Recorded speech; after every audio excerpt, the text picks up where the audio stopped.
You should buy the FX2 unless. Okay, so the big thing right now is obviously the FX2. It's come out, it's something new. People have good things to say about it. People got bad things to say about it. Me, myself, I see it for what it is. I don't get trapped up too much in all this camera stuff, okay? Now, don't get me wrong. I love my camera tech, okay?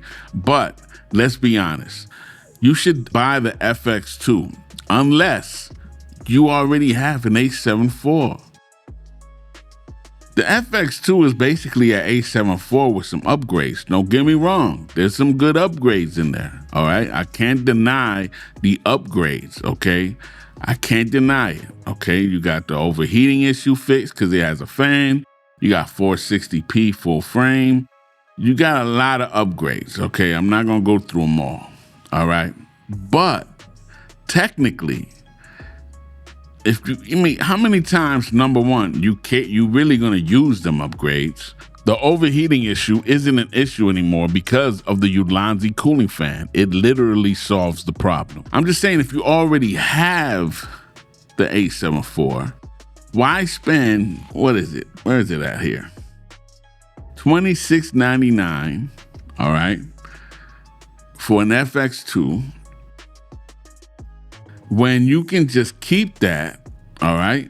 And look, nobody's gonna know the difference. Let's keep it 100 now.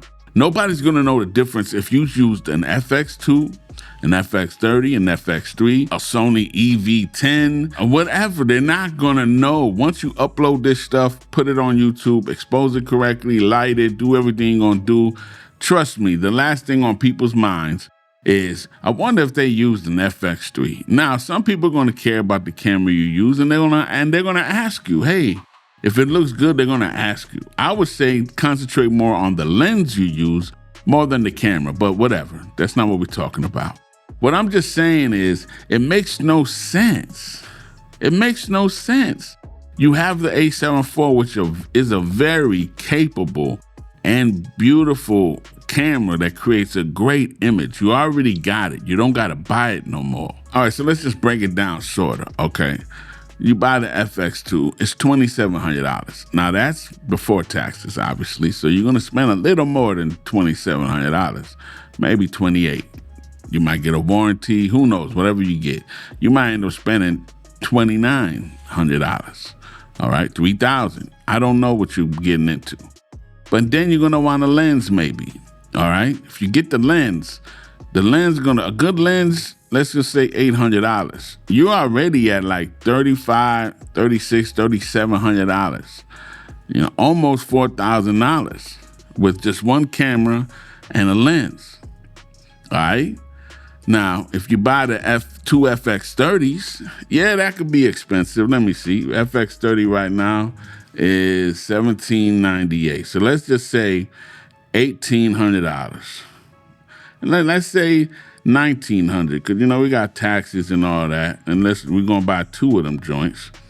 So that's $3,800. You basically have bought two cameras for the price of one camera and a lens. Now, don't get me wrong. I get it.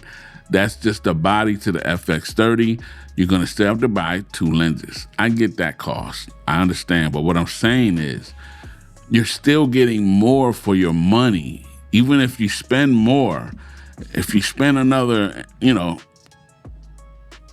what? It depends on the type of lens you need, you know what I'm saying, obviously. But even if you spend $5,000 for two cameras, two lenses, versus almost $4,000 for one camera and one lens, that's a difference to me. You know what I'm saying? It's a difference. So I'm just saying, think about that, you know, before you upgrade, because you don't need to. The A7 IV is more than capable. It's beautiful, 7K downsampled. I mean, it's got a great image. It does great photos. It's an all-around great thing. The only fault it has is the overheating, which is solved with the Ulanzi cooling fan, all right? Now I use this at 60 frames per second, doing green screen sometimes for 5-6 hours, podcasts, I do events 6-7 hours. As long as that thing is on, that cooler is on, nothing happens. It's fine, all right? But if you're rich, and you got money to spend, and it's like that, do your thing. You feel me? It's all good. I'm just saying, stretch that dollar. That's what I'm here to help you to do, to see the value of how to build your brand and business through video.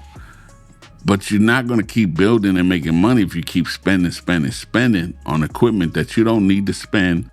And if you do spend on equipment, you need to spend it on equipment that's going to actually be valuable and show something back, give you something back to your business, that benefits you. But that's just my opinion. The FX2 has more AI features supposedly and all this stuff, but at the end of the day, we almost pretty much use these the same thing, same way all the time.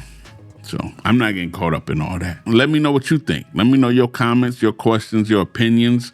What do you think about this situation? Should you do it anyways? I mean, if you have an A7 IV, I guess if you got the money, it don't matter, but I'm just saying, let me know what you think, all right? I'm all over the place with this. It's just something that I was thinking about, because I was thinking about it. I'm like, why would I upgrade it? Because I got an A7 IV already. Don't make no sense. I can use that money to buy better lenses, better cameras, whatever. All right, y'all, that's about it. Make sure to comment, subscribe, click the bell on the side so you get notified on time. And like I always say, it is what it is. I'm out.